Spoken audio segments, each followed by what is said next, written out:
I used that rejection as motivation, and I still had a lot of pain in me, obviously, and I used that pain and turned it into power. This is the beginning of MeHelp. Everyone has a story, but this is unfiltered experiences, inspiring journeys of resilience, hope, and transformation. And today I am speaking with my guest, Rochelle Gregory, fashion designer. Who is Rochelle Gregory? Rochelle Gregory is an Australian fashion designer. I am, mental health is a big part of my journey. I'm someone who's gone through a lot of hardships, and why that's important to me is because it also helped fuel Rocky Rafaela. And Rocky Rafaela is another identity. Starting off at school, I had learning difficulties. I felt like I couldn't understand like everybody else. So, a teacher would say something, it was like they were speaking in Spanish. Like, It's a whole nother language. Yes. that's what it felt like. Yeah. I was like, why don't I understand? How come everybody else gets it? And I was like, like, I started to think I was really dumb, right? So, that was one thing I really struggled with. Another thing was, I was very outgoing. Excuse me, I sound like a frog. It is early in the AM. I understand. I was very outgoing, and when I started to hook up with boys, I started to hook up with girls. So, that was another part that was, for me, unusual. And I was told, that was disgusting, or, it was not okay. Who told you that was disgusting and was not okay? I don't want to pinpoint here, but No. people that were close to me. Okay, people that were close to you. Yeah. It wasn't like, it wasn't people at school or anything. No. Okay. No, sorry, more family. Okay. Your support system. Support system. Okay. So, I started. And this was back in a time also when this wasn't as, I Accepted. suppose, progressive as it is now and accepted it as it is now. Exactly right. They were talking like what, 20 years ago? Whoa, how old are we? Hey, you're like 30, in your mid-30s. I'm not going to give it away, but like, you're not in your 20s. I look 20 though. Okay, cool. So, yeah, I started to feel really alienated because I felt like nothing about me was accepted. So going back, this is a really important part of my story because it also shows why things started to, go extreme really quickly. So as a child, I experienced, trauma. And, you talk about trauma, everyone talks about trauma these days, trauma, but it's like, what actually is trauma? Yeah, Yeah. exactly. And trauma is very different for everybody, right? Yeah. Yeah. So I'll talk about my experience then. So for me, it was an experience almost like emotionally disturbing. Okay, so something happened at around 3 and something happened at around 12. And it wasn't until I dealt with what happened at 12 that what happened at 3, my memories came back. So for me, my brain hid the trauma. So I didn't actually know. And trauma comes back later on when it either, because it stores it to save you. So it basically, I was too young to deal with it. So the brain goes, oh, she's too young. And then it like hides it somewhere until later on in life. And then now that I know this, you can see the theme of all these things that come out later in my life. And that's a defense mechanism as well. Exactly. It's to protect you. Yeah. So it is. And basically what happened to me through these things happening, experiencing something at that young, it affects the brain. And for me, it affected my brain quite significantly because I could see my behaviors later on in life. So I don't want to get too into it, but, the amygdala, prefrontal cortex, your serotonin, your dopamine, your nervous system, they all get deeply affected. And that affected my learning. That affected my impulse control. That affected my emotions, how I dealt with my emotions. So you started to see when these other things like, not feeling accepted for my sexuality or my learning, that's when all this stuff from previously started to kind of boom. you know? Yeah. And when you say boom, do you mean it all exacerbated the issues that you were experiencing through school? Yes, that's what boom is. Okay. But it, yeah, also like these were all the recipes that were about to cause this, like, Perfect storm. exactly. Yeah. That is yet to come. So let's talk about that perfect storm. Well, back to the Spanish, teacher speaking Spanish or French or whatever it was, my mind couldn't comprehend it. And then I remember in science class, a boy calling me dumb. And How old were you? year 10. Year 10. Yeah. Like, who goes to science anyway? Whatever. So I remember putting up my hand and, the boy calling me dumb, it must have triggered how I felt already, you know? A belief system Yeah. that you already had. Yeah. Okay. Oh, that's the other thing. I had horrible belief systems from what had happened. The world's unsafe, people are untrustworthy, love equals pain, just rewired so badly. So he called me dumb. I hid scissors in my blazer pocket, went to the bathroom, and that was the first time I'd self-harmed. And this coping mechanism became one of many that became, something I went to numb the pain. That's when I started to think or believe, yeah, I'm not normal. Yeah, and Why did you think you were not normal? the way I reacted to things, Okay. the way I felt, the way I couldn't learn, X, Y, and Z, the sexuality thing, I was told, who are these dykes you're hanging out with? Like everything I did was like frowned upon. So I started to think the world was against me. And once I started to feel like the world was against me, that's when I turned on myself. And once I turned on myself, it was just like destructive city. Yeah. And then, after all that, then drugs and alcohol came. And, at first, but the thing was, I had these two parts of me. So, I was very social. I was very popular. I had so many friends. Like, I had, even though school was like that, I still had so much fun. So it was like these two contradicting, one that loved life and loved to have fun, this other person that hated life, hated herself.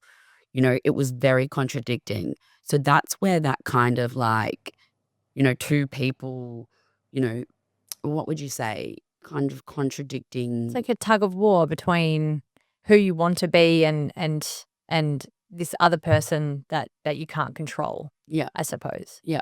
So yeah, then drugs and alcohol came and, just like anyone, you start drinking with your friends.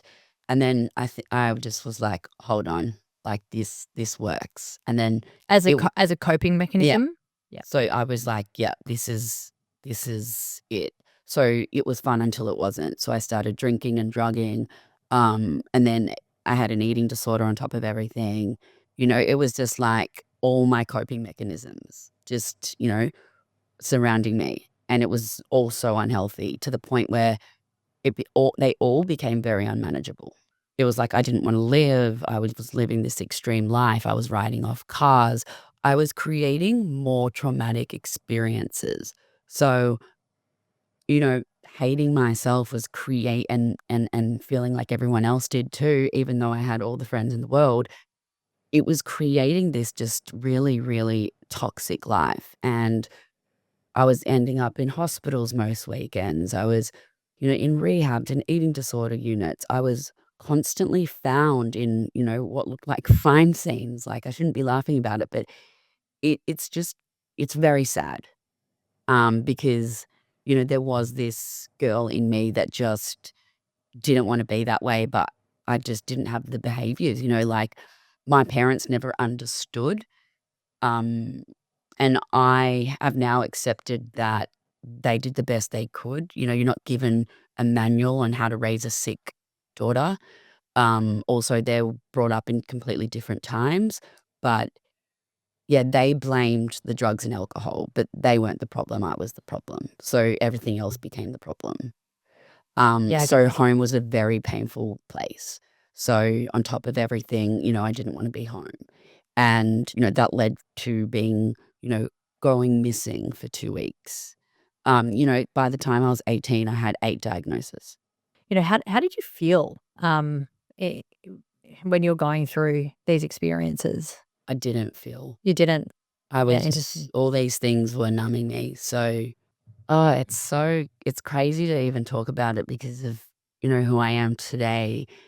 But I feel really sad for that person because, you know, it led to just so much hurting myself. And, and I've still got, you know, scars all over me. And, I'd break mirrors over my head because I couldn't deal with the side of me, my reflection. And it, oh, I'm feeling the pain like now just by talking about it because you're kind of reliving it. But the thing was, ending up in hospital and stuff like that, like it wasn't really like I wasn't the next day I would have gone to a party. It was Yeah. always swept under the rug. Yeah. Like nothing was, I don't know, what do you call it? Nothing was like, wow, or like, let's talk about this. Like there Yeah. was no one, and yeah.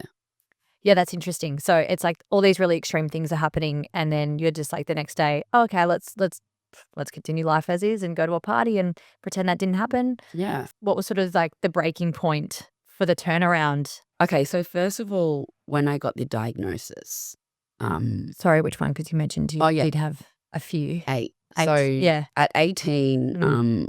I was diagnosed with complex trauma disorder, borderline personality disorder, which I hate the name of, by the way. Like, just for anyone listening, they all pretty much mean, emotional dysregulation. You feel emotions a lot more intense than the regular person. It's a behavioral problem. Okay. So then there was ADHD, um, bulimia, uh, anorexia, major depression, anxiety disorder.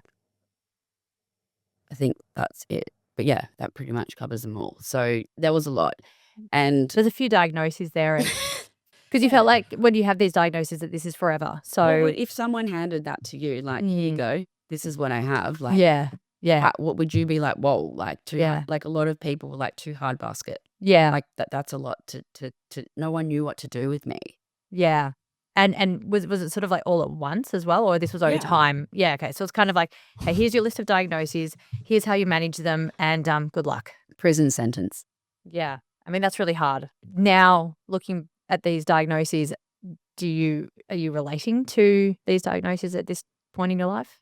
Well, it's funny you say that because I recently got something back from the doctors and it had it all there. And I was like, oh, like really? Like, is this just going to be there for the rest of my life? No, not at all. Yeah, And we'll talk about like,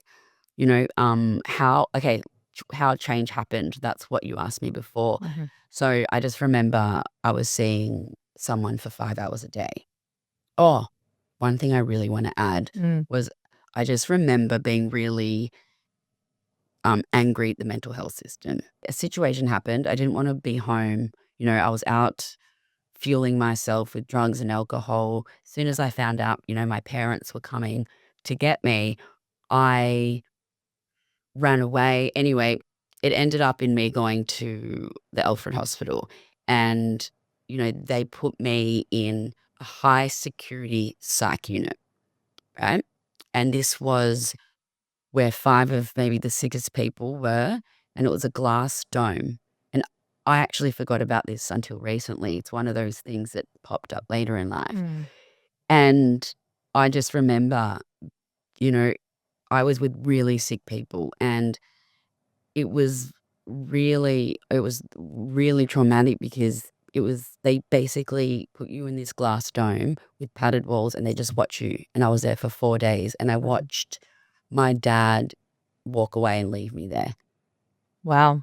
Yeah. And you it if you were outside the glass looking in, you would be like, she shouldn't be in there. Like this is not right. I felt like a caged animal.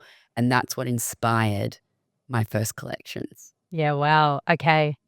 Pressure makes diamonds, right? So yeah, that was a really, really horrible, horrible 4 days. Yeah, yeah, I can imagine, and that would have been pretty scary, and also thinking I'm not supposed to be here as well. Being around those people were gonna make me worse. I had a girl that was like, "Do you wanna meet my plants? This is Jane." And I was like, "Whoa," like It was, and that was my personality. Like, I entertained her. Like, I still had those glimpses of like this, funny girl that still wanted to, entertain situations. But or there was a situation where, I was at home and I remember a lot of people ringing up after an inpatient stay saying, don't let her out. Her parents are away. She's going to do this or that, and they just kept letting me out. And that's what made me feel like there was nowhere to go. There was no help.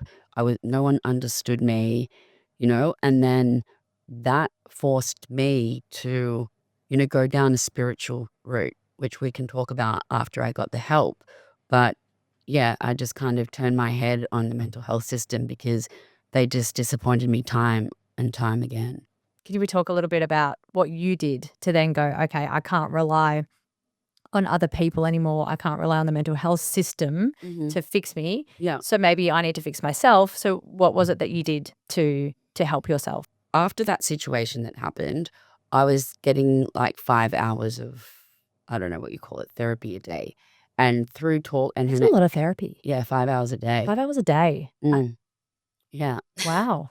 Was this like on a retreat or? I wish the retreats came later Okay. and the Ubud Bush Yeah. later. Yeah. So yeah, I was seeing Wendy Jacobs, and she was basically a life coach. And she helped me uncover, my love for design. So I remember I was sitting on a chair, slouched over, and she said to me, what do you want to do with your life? And she said, Was that a big question in that moment? Yeah. Yeah. She said, it was the first time I actually directly looked at her in the eyes and said anything but this. Like, I wanted to change. Oh, I wow. just did not know how. Yeah. Like, I didn't know how. That's pretty powerful. Anything but this. Anything but this. Yeah. Yeah. I felt like no one was directing me in the right way. Yeah. But obviously she was, because she, helped me see my purpose. So then after seeing her, that's when I started studying fashion. And when I started studying fashion and when I went to uni, that's the first time I actually felt like Rochelle Gregory. Yeah. Wow. That's pretty powerful, isn't it? Mm-hmm. Yeah. I didn't know I had purpose. I didn't know I even liked design. I was so foggy in my brain that I didn't think I was good at anything. I didn't think that I could do anything. And it's funny because later on, everyone told me, oh no, remember when you used to make this outfit for a party? Remember when you cut up this jeans? Or everyone had all these memories that I had completely forgotten about because I was so dark. So once I started studying fashion, all these memories came back. Watching my grandpa on the sewing machine after school for 4 hours, like all these amazing things. And I was still, through the first 2 years, I was still struggling a lot. I still had learning difficulties. I needed tutors for everything. And it wasn't until the last year that I started winning all these awards. And that's when, my teachers were like, where did this dark horse come from? Because it all just clicked. That's cool. And it all just clicked in the last year. So let's talk about how, how that shifted into what it is today. Yeah. So, I started Rocky Rafaela straight out of uni. So I just missed out on getting an Alexander Wang and chip to one other person, which was huge. And that, I used that rejection as motivation, and I still had a lot of pain in me, obviously. And I used that pain and turned it into power.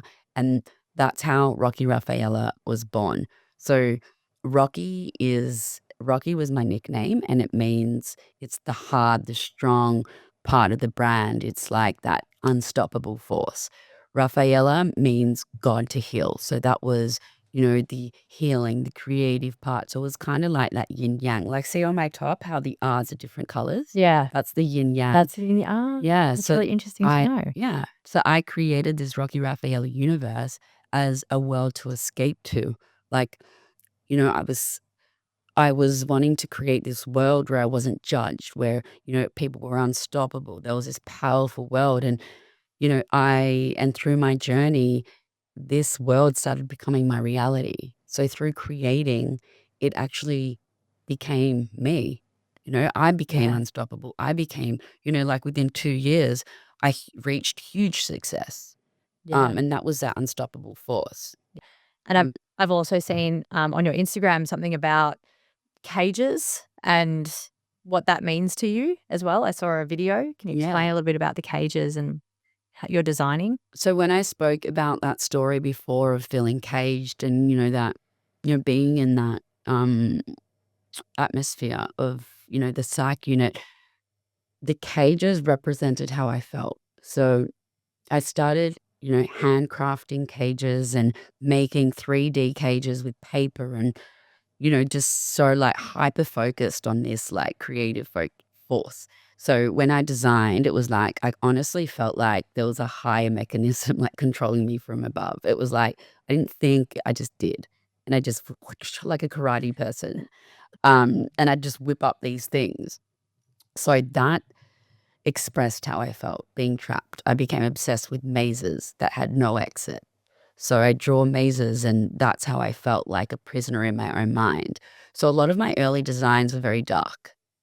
It was, that pain, but that also what I find out now is that I was healing without knowing. So that's somatic healing. So when I was turning an experience or an emotion, intense emotion into something tangible, that is somatic healing. And, there's other things you can do like dance and blah, blah, blah. But mine was creating. Can we talk a little bit about obviously where you've gone from in this highly vulnerable state, difficult experiences. How did you make changes, and what sort of changes did you make? Okay, so I just had this memory, so I'm gonna just go with that. So I remember, I flew to LA. I had this opportunity to meet Muhammad Hadid. I just dressed all these people, and I didn't have much money, but I was very much on the impulse. This is when impulse. See the things. So this is when the impulse was good. Does that make sense? Yeah. I mean, you can use particular aspects of a mental health issue and find superpowers in them. Exactly right. So impulsivity in this moment sounds like it was a superpower moment. Exactly right. So I didn't have a lot of money, just went over there and, I gave him the jacket, which led to other amazing things, but he did a live. And I remember, seeing all these names pop up, Lipa, Gigi Hadid, like all that Bella Hadid, all these famous people were watching me. And he had his arm around me talking about this amazing Australian designer. And, it felt really good in the moment. And he just went on and on about his jacket. And he was generally like so excited about it. I even got messages like, "What the fuck are you doing on Muhammad Hadid's Instagram?" Like, and I go, "I don't know. I just made him a jacket. I don't know how I got here." Next minute, like, anyway. Yeah, yeah. Again, it's one of those things where you were just like numb, and I don't know how I've ended up here, but I have. Yeah, which is pretty cool. Yeah, and it happened a lot. But why I'm telling this story is the next day, or even that night, I felt nothing. Interesting. Nothing. I felt, what are you going to do next? Blah, blah, blah, blah, blah. I was so hard on myself. Oh, you were just thinking about what's next. Well, you weren't enjoying the moment. No. Yeah, it was like, it was like it didn't even happen. Yeah. It's honestly like it didn't happen. And that's when my mind went, you've got so much like healing to do, because no amount of success is ever going to be good enough if you don't fix your inner world. So, this is where I started trying everything possible. It's actually quite funny.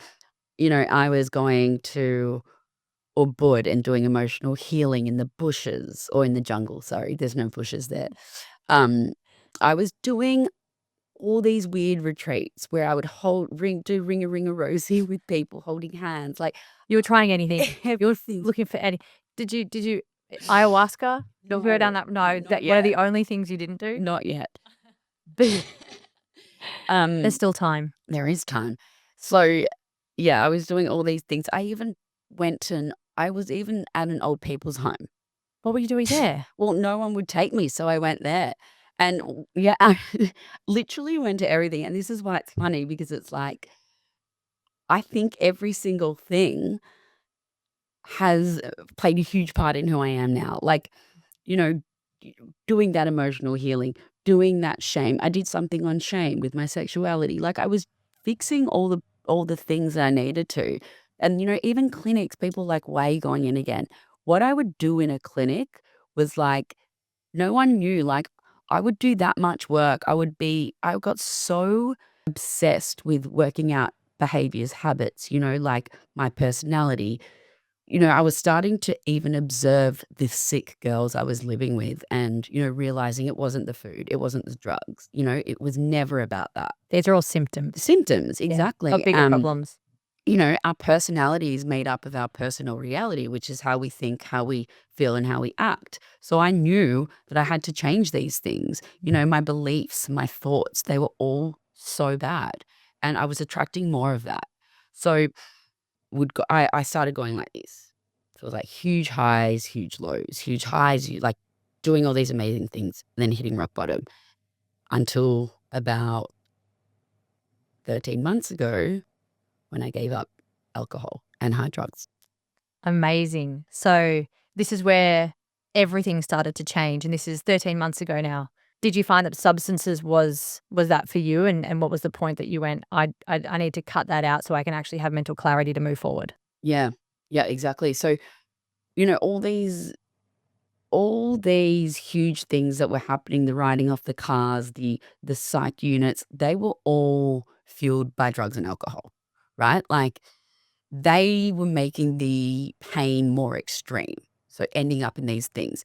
So as I got older and as I was healing, my drinking did get better, but it was always like, ooh, like it was a gamble. I was either going to be the life of the party or something small would trigger me, because there's so much triggers, obviously, from what I've said. Something would trigger me and I would go, my eyes would change. I'd lose it. Like you couldn't look at me, or I would just like, you're dead. Like something would change. And then I went through the stage of feeling the guilt. Why did I behave like that? Turning on myself, coming on, like it was just horrible. And I think for me, the pressure and enough was enough. And I was that person that I'd get knocked down and I'd come back stronger. And this was my story. It still is. Like it was about how I came back. And I think enough was enough. I think, that one more time, I'll just try one more time. Like, because I tried to stop drinking. I always was in AA or I was with people. This time I did nothing. Yeah. I just literally stopped. I guess we want people to know that just turning sober overnight is not really a thing. Maybe for some people, there's this cold turkey thing, and there's some people can do it, but it's not common. Yeah, and not when it's a behavior for so long. Like if you think about it, also by 35, you are so hardwired with your patterns and your behaviors. It is so hard to change, so hard. So, that was something I had gone to for 20 years. Mind blown. For 20 years to deal with my pain. So I wasn't going to give away your age, you already did. Yeah, it was like. So, yeah, like I said, it was that final time. So that final time again, just like everything clicked at my last year of uni, everything finally clicked with alcohol. And then that just opened up quitting alcohol opened up a whole can of worms. In a good way or a bad way? Because when I talk about opening up a can of worms, it's like a bad thing. Great. Okay. A good can of worms. Great can of worms. Tell us about the transformation that you've had since then. So I feel like what happened is, and I've been doing a lot of research on this, and when you give up the one thing that you're using to kind of numb the pain, the world goes, oh, okay, like now she's ready to deal with her trauma. So the whole of last year was like literally diving deep, facing my traumas, facing everything that happened. And it's so crazy because the universe was like, okay, she's given up that. Now let's keep putting things into her life. So is it about sitting with the discomfort? Because before maybe something becomes uncomfortable and it was easy to mask with substances, but this time it was actually about sitting with it and actually like diving into it. Yeah. And also, at the same time of like, it's quite scary because, what's going to come up. It's kind of like the fact that I gave up alcohol gave me confidence that now I can do anything because that for me was really difficult. Like, Yeah. it's funny how the universe throws things in, because then I was like, what's she ready for next? Yeah, I was about to say that. Yeah. It's like, you've overcome such a huge challenge and the universe is like, all right, she's done that. Now here's another curveball. What are you going to do with that? Relationships. Ooh, okay. Yes. Now, this relationships is something I had a very, very bad relationship with. So everything, A bad relationship with relationships. yeah, exactly right. Yeah.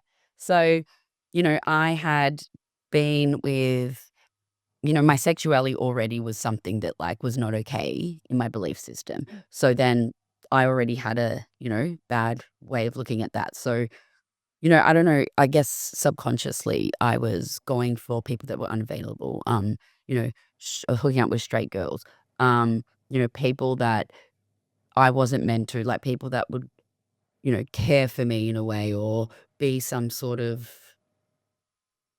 That almost sounds like it's on purpose.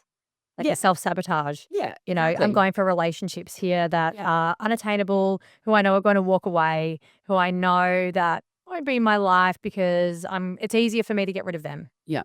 Yeah, exactly right. So, and then when I did have someone, subconsciously, I was like, not safe. You're not safe. So I would push them away. I would make them run for the hills. I would be like, yeah, so Literally. Like scare them. yeah, I'd just be like, I'd do something so bad that that would make them not come back. But that's your defense mechanism again, because it's a self-sabotage. 100%. So, sober, having a relationship comes into my life. And straight away I knew, oh, I need therapy for this. Like, I need someone who, knows me, who I can talk about my behaviors with to get through it, because, I want to keep this one. Now you're sort of going in a direction of, I actually really want to be with someone and I'm ready for that. Yeah. And I'm not drinking. So, how's that changed your relationships? So, I started seeing someone, as in like therapy work. So basically, anything that happened, this was the best lesson, this relationship, because what I learned was incredible. But, anything that happened with this girl, I would then talk about. And I was so aware. I remember, I don't know what to call her, therapist, whatever. So she was basically, I would talk about, what happened. And I got really good at learning from when I would fuck up. So my fuck ups, even in everything in life, they were my biggest lessons. What can I learn from that? What can I do different next time? And this happened a lot with Ruby. Um, so, like I wasn't, everything would be smooth sailing and I'd be like, I'm bored. She'd be like, what? I'm like, I'm bored. I'm bored of this relationship. And I'd just do things without thinking. And then I'd be like, I don't know why I did that. So I would go and talk about my behaviors. And then I'd be like, I'd have aha moments. And it kept happening through our relationship, to the point where I'd fuck up, I'd learn from it. So I started to see really, really clearly why I was doing things. Even if you don't have problems, like, just talk about what things you want to change, or just like, I just think it's very important. Someone, to see a psychologist, to see somebody once a week, I think it's very important. Who is Rochelle Gregory now and what are your aspirations for the future? Good question. So I, being, like I said, I am a complete different person now, and I've actually had to work on who I was, because and learn to love that part of me, because it's only made me who I am today. And I have a huge understanding, light bulb moments of everything in my life leading to this moment, and just being in this headspace, my designs, my business, everything has just flourished. Um, so I think the future for me looks like, creating better ranges that are showing my inner experience of what's happening. I currently did the butterfly effect. It came to me, it was like everything in my life has happened like a dominoes. Or like a butterfly, the butterfly effect. Yeah, that's what I'm trying to say. Yeah. So everything in my life has happened, purposely to this moment, and that's what's created the butterfly effect. So That's awesome. yeah, so everything that's happening in my world is influencing my design collections. What would you tell someone that might be looking at the idea of sobriety? What would you tell them? Okay, firstly, I would say you have to be ready. You absolutely have to be ready. People can take you to see somebody, people can put you into rehab. If you're not ready, it's pointless. Okay. So the other thing is find out why. Write out why. Why? How is it going to benefit your life? You know, why you don't think you can. You need to be very aware of the whys and the hows, because you need to know what could potentially block you from becoming sober. Where would you tell someone to start? I think you need to really recognize the problem. Why do you want to stop, as well as what's driving it? Because it's never the alcohol, it's about you. So what are you actually numbing? What are you drinking for? Do you have social anxiety? Are you not confident? Is there something you can't sit with uncomfortability? Like, there's so much to it. So I think you just need to really be aware of why you want to drink, and what the problem is that you're masking. That can easily change. Like, Yeah. now, especially in the world we live in today, like, I go out and I drink non-alcoholic wine. People think I'm drinking again because I've always got a cocktail or a wine in my hand. So I just want to really end with it is really easy. There's, and my personality, I don't need to drink. Yeah. Like, I go out, I party. You have a good time anyway. I actually love people partying around me. I love people drinking and all that around me. Like, I'm very much that type of personality. Yeah. So I'm still very involved with the party scene. Yeah. Because I love it. And But it's about energy, right? it's about energy, and I still have fun. Like, I still want to go out dancing and be around friends, blah, blah, blah. New Year's, I stayed up till 3 a.m. Like, I'm still, Party animal. but what I'm trying to say is that doesn't have to be taken away from you. Yeah. You just have to build the confidence to still have fun anyway. So this is just the beginning. This is just the beginning. That's cool. Yeah. Thank you so much for telling your story. I know that can be really challenging, but I think so many people are going to, it's really going to help a lot of people. Mindset is everything. And once you learn how to control your mindset, there's nothing you can't do. And that's very powerful. I hope by telling my story, I have inspired at least a few people. But yeah, I really believe you can do anything you want. And the fact that I've had such an extreme change of, who I was to who I am now, just shows me that I can keep doing, the next thing, and showing others that they can keep, doing the next thing and the next thing, because you get this confidence now that if you've done that, then there's nothing you can't do.